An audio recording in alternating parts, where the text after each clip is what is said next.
Hey y'all, this is Dale. Think Madame. Y'all excuse me. I know I don't look the greatest, but I'm here.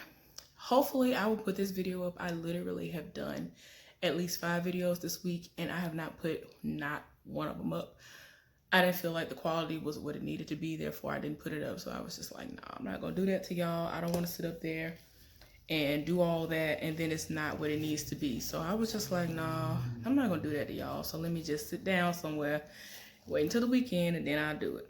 So I am actually about to do a thoughts video, and it's actually going to cover several shows that we've seen throughout the week. Some of y'all watch them. I think a lot of y'all watch these shows, and I'm just going to give y'all my commentary on it as far as what I think about it, how I felt in certain situations, and some of them might actually come off as like recaps or reviews or whatever, but we'll see how it goes. All right, y'all. So the first show I want to discuss is The Real Housewives of Atlanta. As you know, that was the first part of the reunion, and I think they're doing 3 parts again. So that was the first part of the reunion. So the crazy thing was Eva at first kept trying to make it seem like she wasn't throwing shade when she made that comment about PJ looking like Dennis with a bow. Well, yeah, the baby do look like him in a bow. But at the same time, in all honesty, had Portia not put a picture up of herself as a baby, I would have thought that that baby looked exactly like him and not the least bit amount like her. She put a picture up on her Instagram a long time ago, because she always would say all the time, that's my twin, that's my twin. I'm like, that baby don't look nothing like you. I know you happy to finally have given birth to a child, but girl, the baby don't look like you. So one day she put it up, and then everybody was like, dang, I stand corrected. That baby do look like you. She does. She looks like how she looked when she was a child. Now the thing for me, and it's something that I've always said, is that PJ, I mean, it ain't even gonna do with PJ. Her parents, their eyes are similar to me. And I think that's why a lot of us think that the baby looks like Dennis. I've noticed that a lot of couples have like similar eyes. I don't know what it is. It's like a kind of like, I don't even want to say droopy. I don't know how to even describe their eyes, but their eyes kind of look similar. So I think that's why it's so easy for people to, you know, automatically think, oh, well, that baby look just like her daddy. So y'all, it is what it is. Eva literally said, yeah, I was throwing shade, because a lot of people have been going back and forth before this reunion even started about the comment. And they were like, oh no, why would she say that? She was throwing shade. Oh my God. No. A lot of people were defending her. They was like, she wasn't throwing shade. She was not throwing shade. And I'm like, it's apparent that she was throwing shade. And she confirmed that she was throwing shade on the reunion. And I'm just like, why did this even have to be revisited for people to even understand that she was throwing shade? And I was just like, ain't no way y'all just didn't understand and just know off rip that that's what was going on. But okay, since y'all want to act like y'all don't know, cool. So anyway, y'all, that situation happened. I mean, Portia kept getting bucked when it came to anybody trying to go against Nene. I'm just like, girl, what is it? What is going on that you ride for her like this? Like, I feel like people who ride so hard for Nene, and keep in mind, Nene was somebody that I used to love on this show, but it seemed as though it kind of comes off like when she won Apprentice or whatever, and went on Apprentice. I don't even remember if she won, and it's been so long, but she went on The Apprentice and she got that check. It's like she really lost her mind, and it's like all these deals and things were coming, which is great. I'm all here for that, but I don't know, it's like her attitude grew with her in a negative way. I don't know if that's what it is or not, but whatever. I can't. So I don't know why Marlo's there. She didn't really say much, and she didn't have anything to bring to the table. So I don't understand why they keep bringing her around. Well, I mean, I guess because of some of the shade she throws, but at the same time, she definitely didn't have no to add, unless they're gonna have her saying something else later on as the rest of it comes out from week to week. I don't understand. Candy was talking about her baby, and everybody was talking about her baby was doing fine. They wanted to try to introduce her as this person who was throwing salt on everything that was going on. And I was just like, okay, whatever. It don't matter. I mean, I feel like she's there to get a check. And she might very well not want to be the person who's in the middle of drama, but at the same time, if she can get a check and not have to have herself or her family to be collateral damage, I don't think she's against it. So she's getting a check. She don't care. She's going to do what she's going to do. If the drama is going to unfold all around her, might as well get paid for it. Do what you do. So I was like, oh, well, you know, can't blame you for that. I get you. I understand it. I ain't, you know, I'm not gonna knock it. Y'all excuse me, I gotta charge my phone. I completely forgot I ain't have it charged up. And I've been doing the most today. So anyway, y'all, who else? I mean, Nene and Kenya, they wanted to discuss their beef, and it's like, it seems as though the beef has come out of nowhere, and it's like, why are y'all beefing?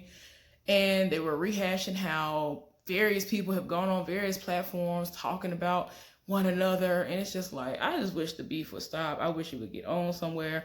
I wish that Kenya would stop talking about she is working on her marriage, when it seems as though, in my opinion, it just seems like he's only hanging on supposedly, unless this is just something she's just throwing out there. If they really are in virtual counseling and all this other stuff, I feel like he was willing to work with her on it for the sake of the money that she's bringing in, because she's probably bringing in more money than him, because he has businesses that are very much so in danger of shutting down. He has all these restaurants and all this other stuff, and a lot of restaurant owners have been forced to either have dining outside and, you know, just people coming and picking up the order and you having them bring it to your house and all this other stuff, and that's it. Like, and he's been having to pay his employees. Like, she was talking about he's been helping people doing all this other stuff. I don't know if I believe all that, but she talking about they're working on it. And I'm just like, how y'all go from him saying, I'm getting a divorce, I don't want to do with her, and you and your feelings, and now all of a sudden y'all working on it. I understand that people go through things, but the way that their relationship unfolded on this TV screen, I am inclined to believe that it was a whole nother little situation as it's been before when she's had these relationships with these guys. Have they been paid? Like, you know, it has been alleged in the past that all these people that she ends up with on the show in relationships and dating and all this other stuff, that they've been paid actors. And it's just like, you're not an ugly person, so why would you have to pay somebody to act as if they are your man and all this other stuff? And I just didn't like the way that he would talk to her.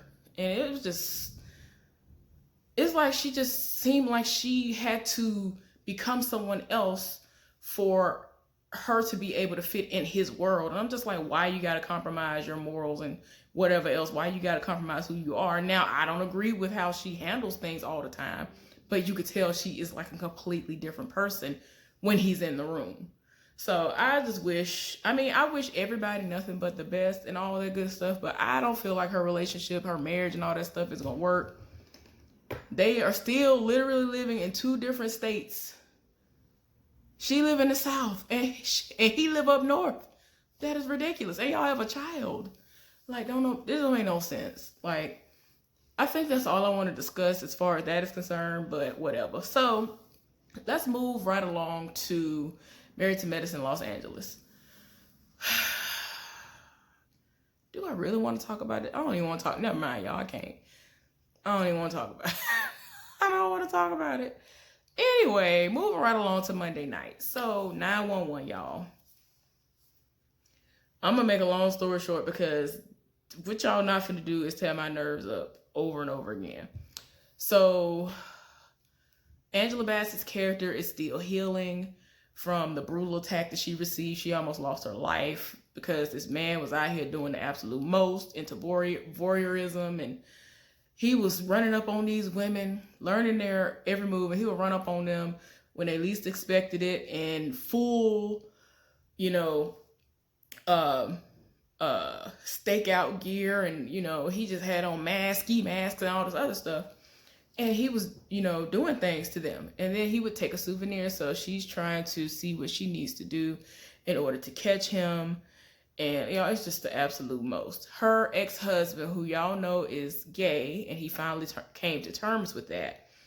He is actually supposed to find out if he's in remission, and all this other stuff, because he has been said that they've already been trying to say he gonna die. They found out he had this tumor or something, this brain tumor or something like that. Like, he was over here like sleepwalking. He did the absolute most, y'all. Did the absolute most. So they ended up performing this surgery, if I'm not mistaken, and they needed to see if it took. And it did. The tumors and stuff were shrinking, and he seems to be in remission or whatever. Seems to be all right for now. He is interested in this doctor that's at this place, and he actually, that doctor fine. That doctor is fine. I was like, wait a minute, sir. So they look like they're gonna, and I already called it because they started talking like the last time.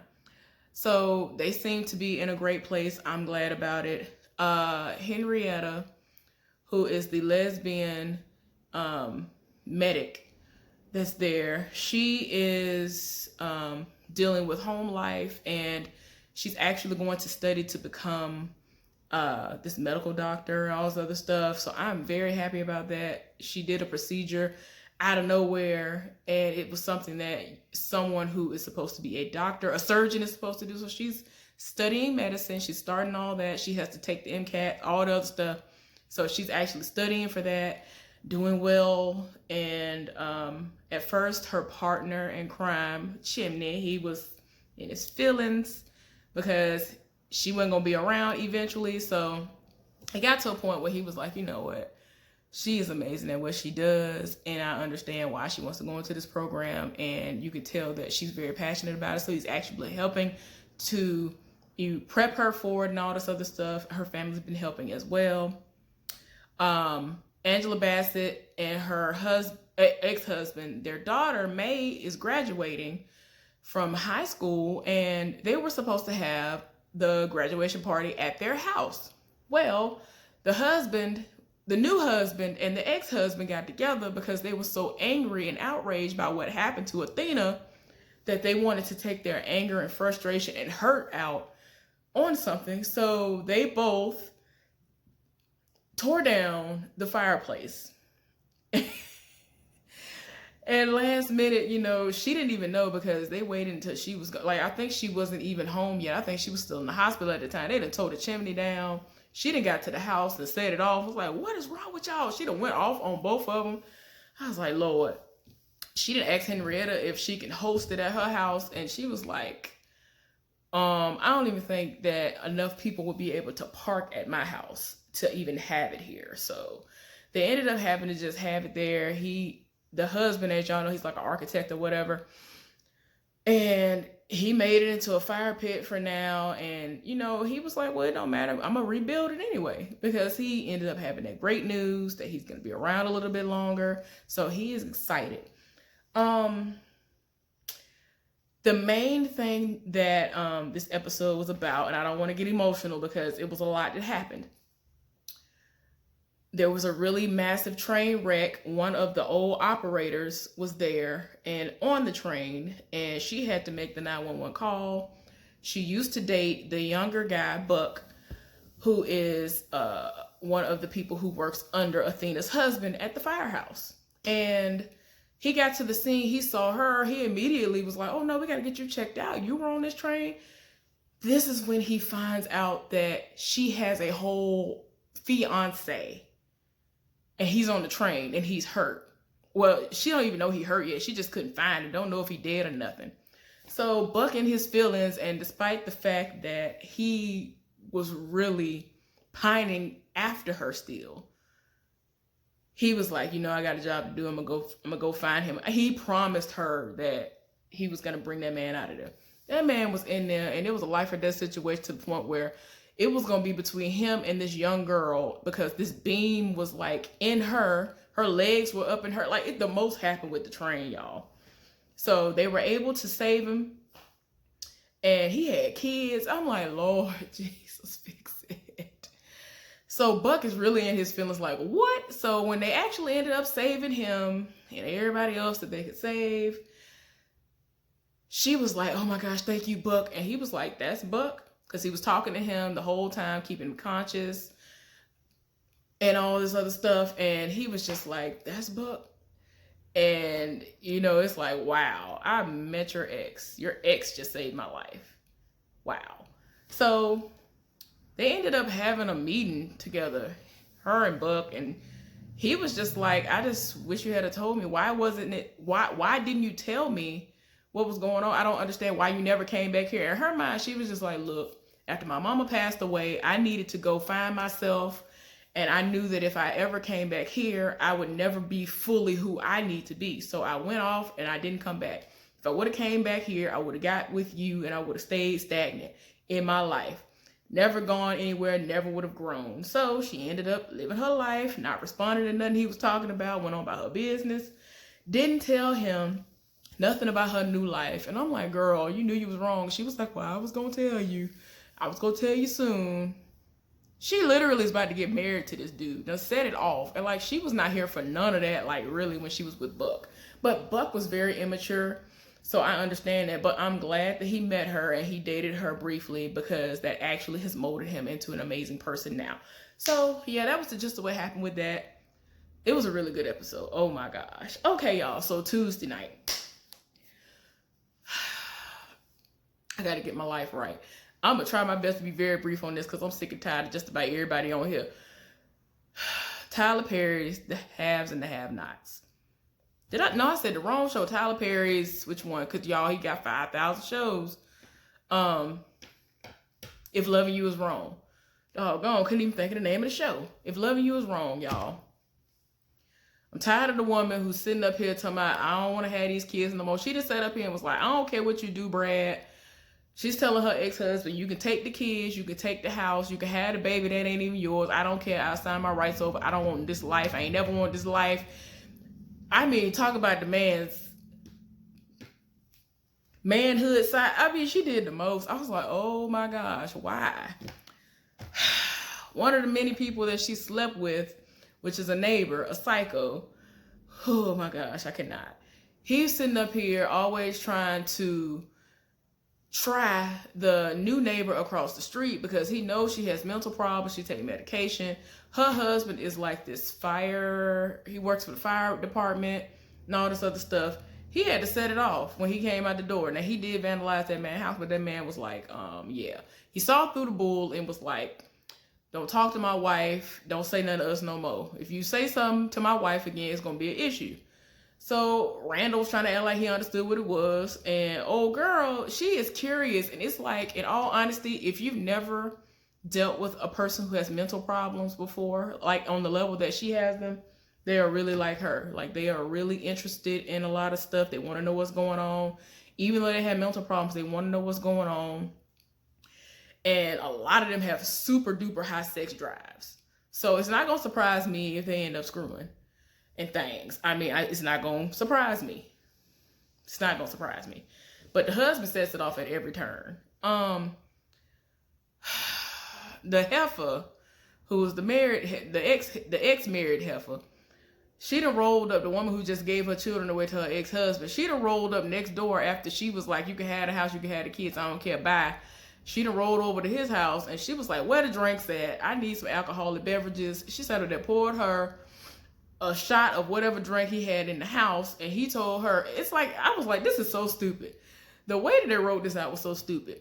He waited until she was finished drinking her drink and was like, you need to get out of my house. First of all, you're not finna dirty up no glass in my house and drink on my alcohol, and I'm gonna wait for you to do this. You let her in the house. And I'm just like, unless you're gonna let her do the things that you always do, why would you just let her in the house and then try to scold her and be like, you need to get out of my house? Anyway, y'all. She was like, okay, just let me finish my drink. Just let me finish my drink. Did all that only for her to walk over to him, unzip his pants. And he was getting. So that's what they ended up doing. And then like, she thought that she had it in there.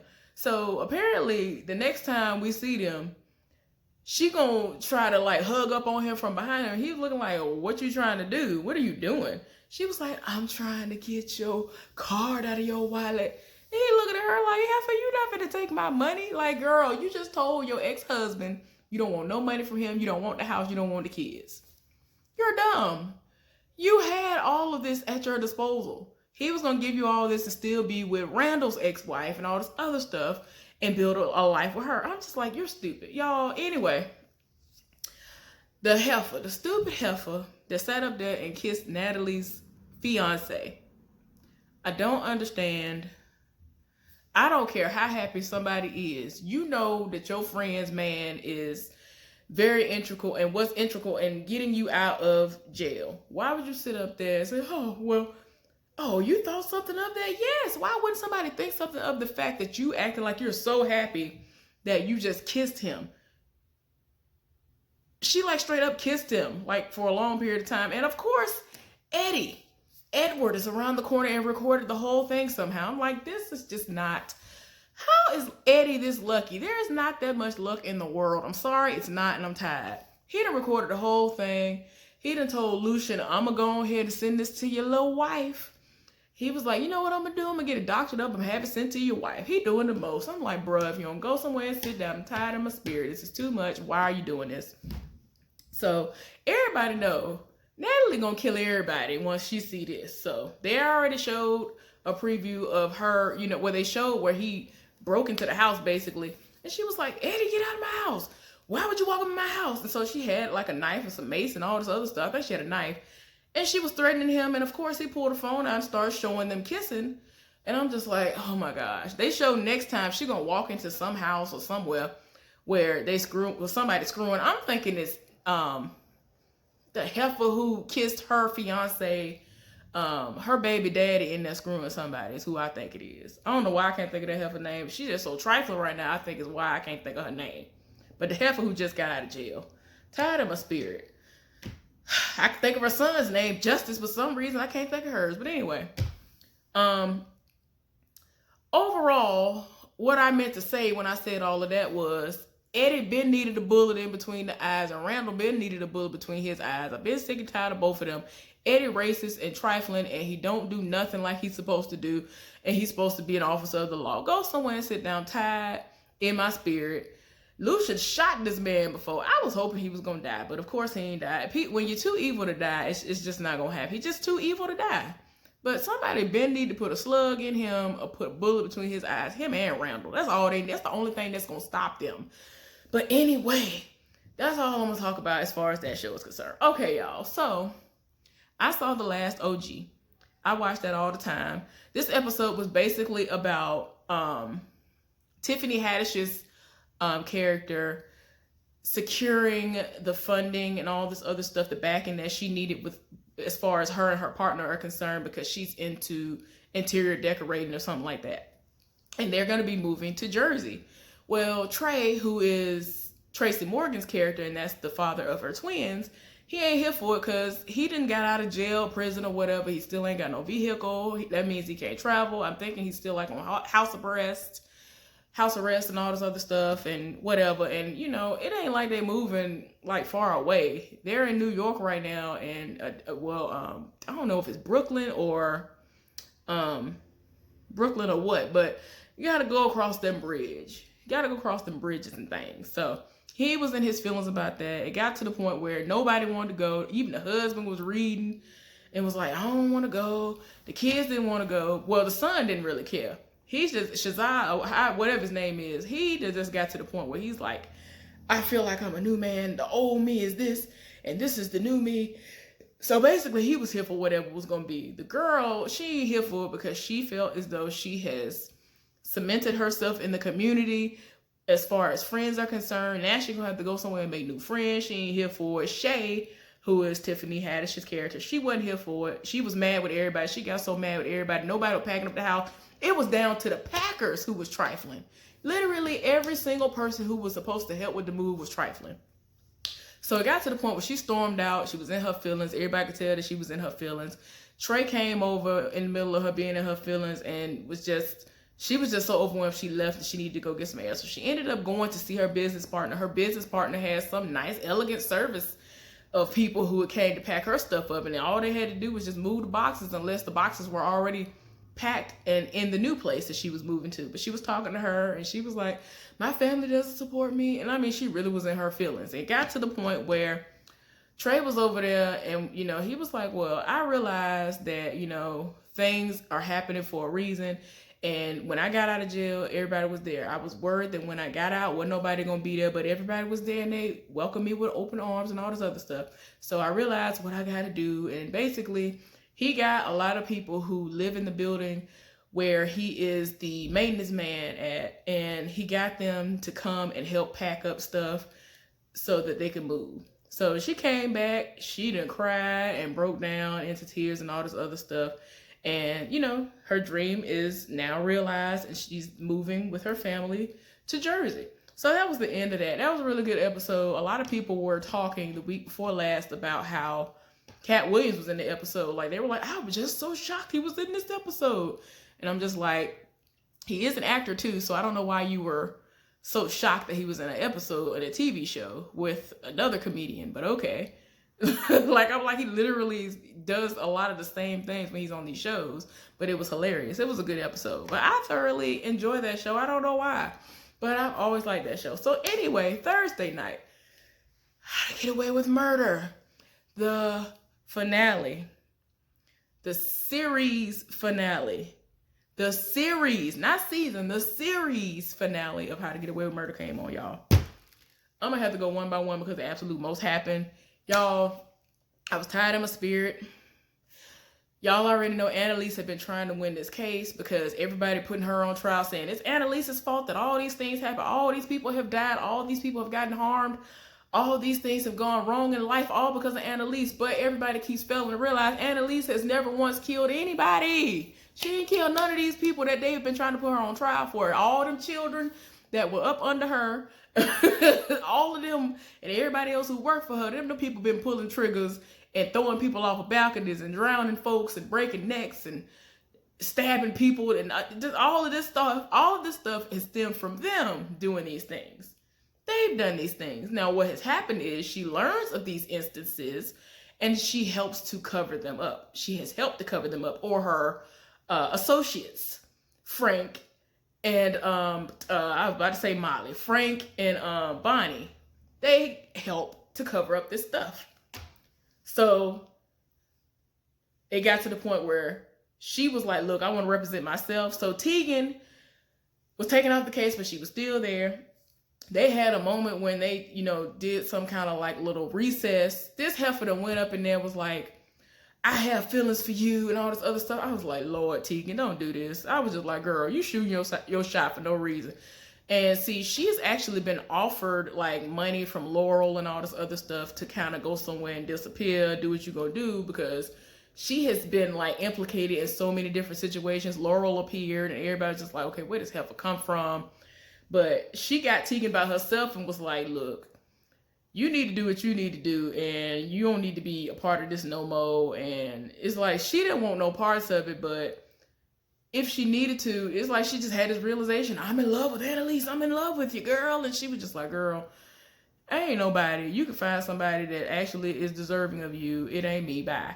So she got shot down, but old girl was still rooting and riding for her. And I was just like, girl, you doing too much in your life or whatever. Do what you do. She be everything, y'all. Ever since I've seen her in Underground, I have lived up for her. Lived for her. But anyway,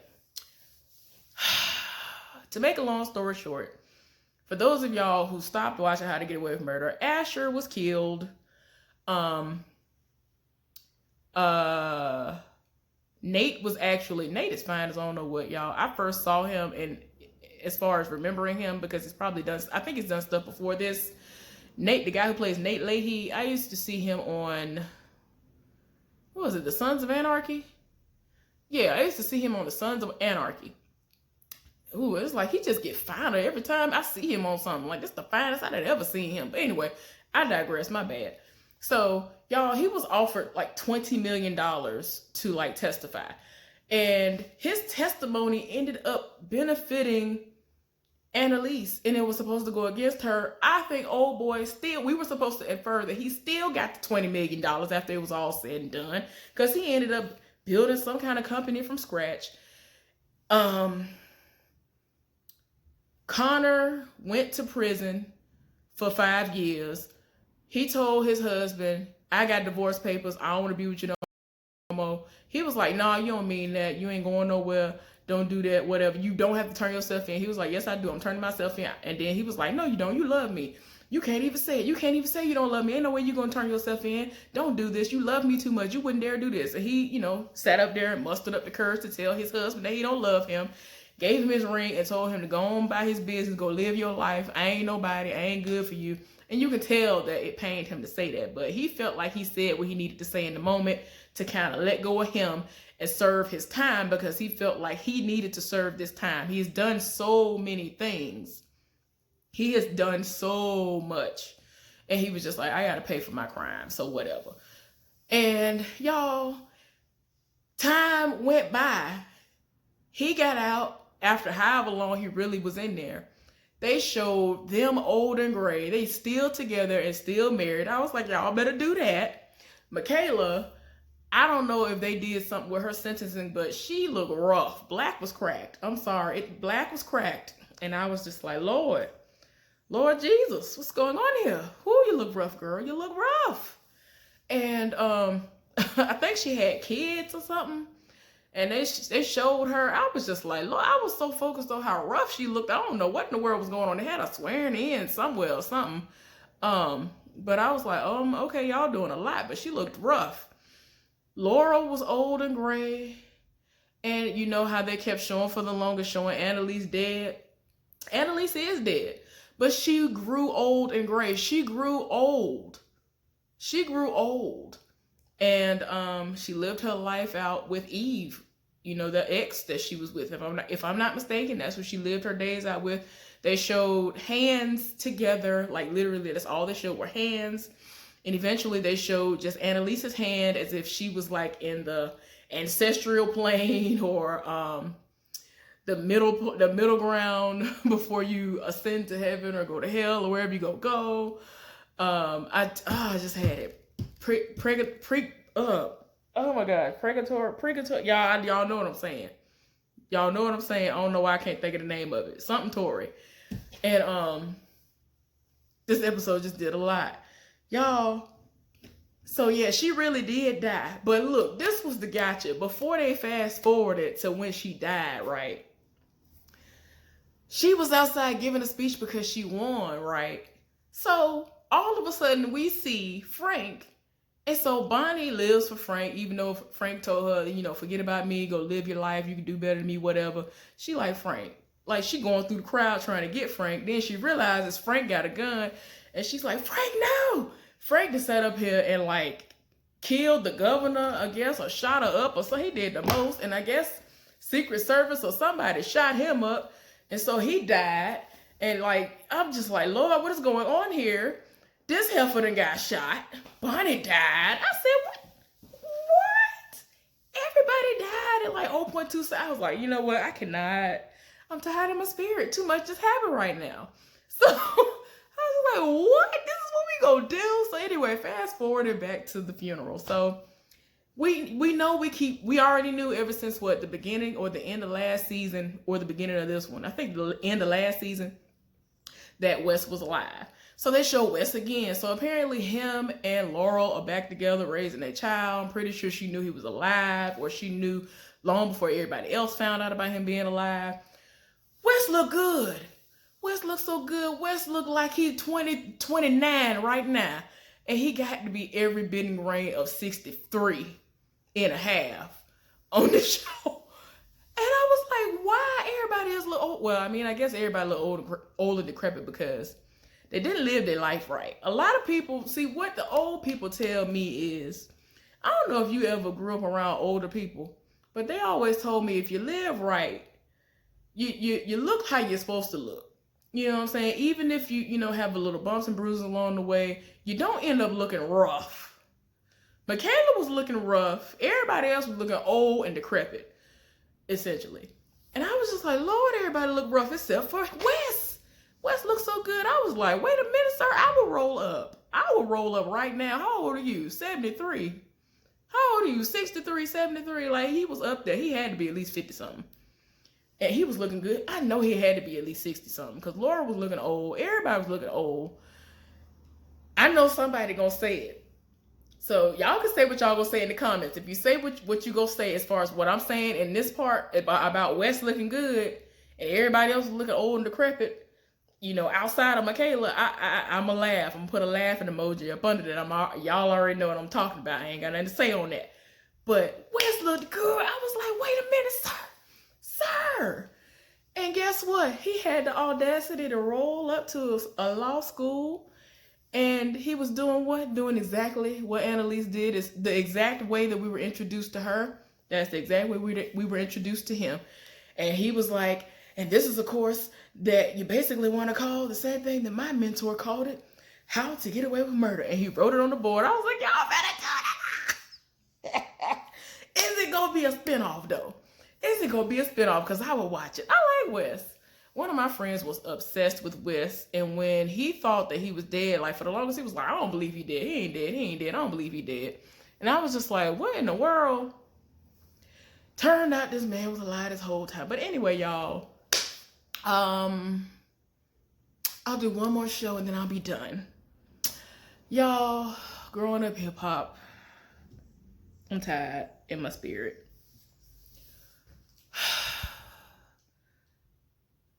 I have not seen anybody's review on any of these shows that I'm mentioning right now, right? So I don't know if anybody else has said this as far as this show is concerned, but I am sick and tired of Egypt referring to herself as Treppa, which is supposed to be her mama and daddy's stage names combined.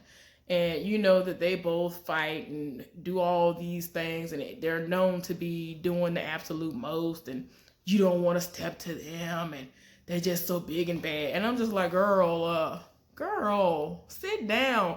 She was like, they don't want to know Treppa. They don't want Treppa to come out. I was just like, girl, if you don't shut up, shut up. Shut up. The only reason why you feel like you're so big and bad because they have all this security all around you. If this was real life and you was out here by yourself with no security, with no police, it was just space and opportunity, you would have got molly-whopped and dog-walked and drugged up and down the road. Don't even try this. So she sat up there, and while Brianna was taking her rings and stuff off and gathering herself for the possibility of a fight unfolding, this heifer punched her in her cheek, in her jaw. And immediately everybody swept in and separated them. Of course, Brianna was like, nah, man, let me get my punch in. You know, since we want to punch people, since you don't want to listen to reason, you want to sit up here and live for this clown instead of listening to me and trying to hear me out. Okay, we can do that then. Since you want to do that, y'all come on outside and let us fight. They wouldn't let her fight. Oh, okay, cool. Then, keep in mind, we at Twist Party. Her raggedy so-called man, the fiance done rolled up. He over here trying to regulate. It's like, sir, didn't nobody ask you for your input?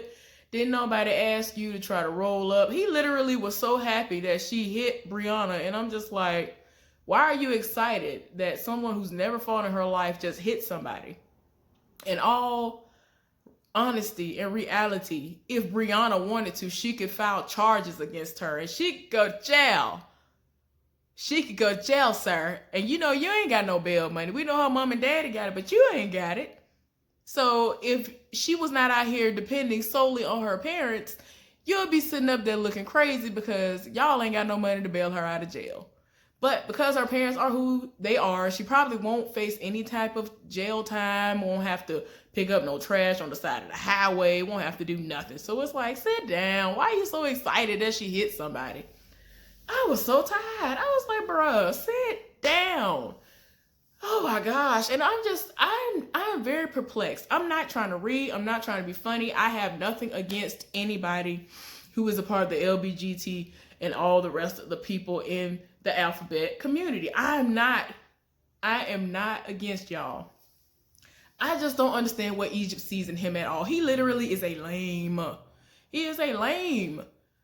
I don't understand what she sees. She like lives for him. I'm like, please let this be a terrible publicity stunt because I don't understand what she sees in him. I feel like he ain't bringing nothing to the table. The sex game must be amazing because I don't understand he must have something embedded in her to program her to think that he is everything, because she lives for him. And I'm like, what do you live for? There's nothing appealing about him. And then it's like, you put your own career and your life on the back burner to support his career and all this. You putting your parents' money and all that to back him. It's like, girl, you ain't doing nothing with your life. It's basically living off your parents and taking care of him. You helping him to get on. And it's like, when you gonna get your own self on? Like, this ain't making no sense. None of this makes sense, ma'am. Like, it just does not. Y'all, I don't want y'all to think I'm just out here looking raggedy. I have curls right there. I'm really not looking raggedy. It's curls.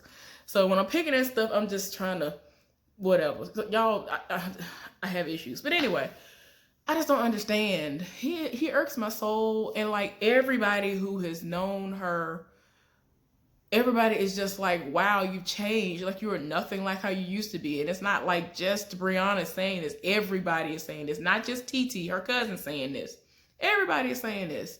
So for her parents to just back whatever she says, and I'm like, all because she's your child, just gonna back her.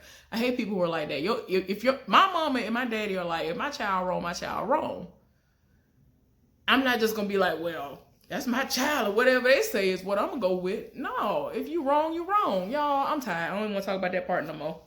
I don't understand why Angela is so pressed to work with Bow Wow. And you could tell that he's all about trying to get some booty. He is not here for the business opportunities and all that she's, offering up these services, her own personal services for. And I'm like, why are you offering all this up to him like that? Why? I don't understand. Yes, he does need help, but at the same time, why don't you just suggest these things to him as a friend and go on about your business instead of doing apparently what you've done before when you were dealing with people who wanted you in more than just a friendship type of way.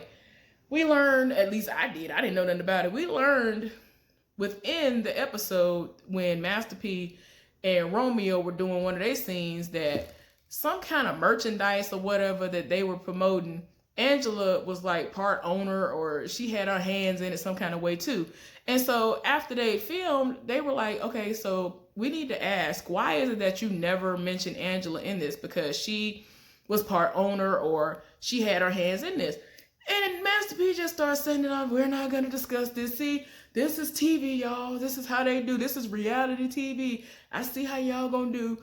And I'm just like, well, if she had a hand in it, why don't you just say it? And they were saying the same thing. And they were like, well, everybody already know that. That was years ago. Everybody already know that. So he basically trying to make it seem like, well, since everybody supposedly knows this, there's no reason to mention it. No. If you're going to promote it, you need to put our name with it too. And for you to have random beef and let me be mad for no reason at somebody, that makes no sense. It's to the point where you won't respond to nobody. You won't acknowledge and say the person's name whenever you are being interviewed, when speaking about them. It's just petty and dumb. I'm just so tired. So before I'm done with the Millers, apparently it's about to be the Millers against the Simmons and everybody else, because Romeo, or rather his daddy more than likely, is going to be the one who's going to show up to a meeting that we're going to see next week, or eventually they're going to show, where they want to talk to everybody, and Master P talking about it's supposed to be on some business stuff. And I'm like, but ain't nobody going to be trying to be hearing that. Don't nobody want to hear that. They want to know, why is it that anytime anybody try to talk to you, your son, he want to sit up there and do everything but respond. And then like Romeo's response to everything is, I don't talk to y'all in real life, da da da da da da. Okay, but y'all, everybody's been trying to call you and text you and reach out to you in these scenes. You have nothing to say. The only thing you could do is unfollow everybody. Now, this is what I find interesting. I love Brianna, and I don't know how many times I've said that when I've been doing videos, but I love Brianna, but at the same time, Brianna, I really hope that you don't think that he is, meaning Romeo, he is reaching out to you and all of a sudden has all these words for you and he's following you because he lives for you like that. He's doing all this to be petty. He unfollowed every single person and started following her.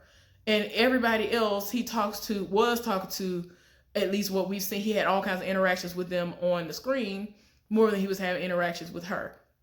And I mean, even the person who they ended up calling Eric over there to be a mediator of sorts and the messenger to tell everybody we having a meeting and I need everybody to show up to this meeting so we can discuss some things that need to be discussed. And it's like, you even unfollowed him too. And Romeo doesn't see a problem with that. And I'm just like, people already know what's associated with people unfollowing people most of the time. You already know something going on. And if you just didn't get completely all the way off of the internet, then you need to just cut it out. You know you're being petty by sitting up there following Brianna and you've unfollowed literally everybody else. Like, just stop. You're being petty. So anyway, apparently it's going to go all the way left and Romeo is going to be there. I don't know if somebody special or some random person outside of Master P going to show up too, but I'm pretty sure he's going to be there. Master P be doing the most. I understand actually molding your child and instilling values in your children as they grow up, but he doing the most. And I feel like a lot of Romeo's moves are because his daddy is just like, Romeo, do this. Romeo, do that. Romeo, do this. Romeo, do that. I'm trying to understand where you come from. First of all, y'all have all of these businesses that are apparently very, very, very, very lucrative. Why are you making a record?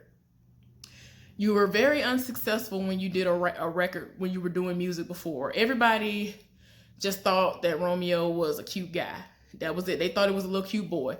Now he's a grown man. He ain't no ugly dude. But he could not rap. I don't understand why he's doing this. It seems as though out of everything that has happened, him being mad with Angela because she dresses how she wants to dress and post pictures of herself in bikinis and all this other stuff on her Instagram and they ain't no relationship. I'm like, why are you mad? Y'all ain't no relationship. And even if y'all were, you should be able to talk to your woman and say, could you not wear this? Or could you, if you're going to wear this, let it be something that's promotional and not just you doing this. I mean, there's a way to talk to somebody about something that you don't like.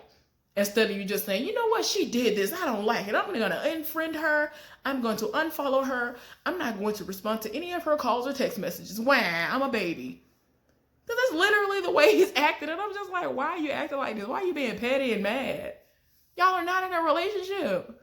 Y'all were nothing. Y'all were supposed to be friends. Y'all are not in a relationship. So I don't understand why you're so mad in your life. Lord, and I mean, even Master P was talking about some, oh, she was posting these pictures. After I saw she was posting pictures like this, I was like, what are you talking about? It ain't got nothing to do with you. Why are you trying to fight your son's battles? Your son is grown. I don't even understand why he's even showing up on the battlefield at this point. Like, why are you here? Y'all, I was just so tired in my spirit. I'm tired. It's going to be a mess. Master P out here doing the most. I'm like, Master P, please sit down somewhere before you knock your hip out of place. And I mean, I'm just being silly when I say that. But because he's in great shape, he is. I'm just saying, like, sit down. Let your son fight his own battles. I'm pretty sure he can speak up for himself. But it seems like he get a whole lot of courage when his daddy right there with him. So I mean, I guess he really can't fight his battle by himself. But whatever. It's gonna be ignorant. It's just gonna be ignorant. And I'm just like, bro, ain't nobody got time. But that Sam situation is stupid. I don't understand how he has lasted this long. I want to know if he has something on this family, if he has put roots on this family for everybody to be blinded by him and his facade. I mean, there's literally nothing amazing, attractive. His music is trash. He is trash. I don't understand.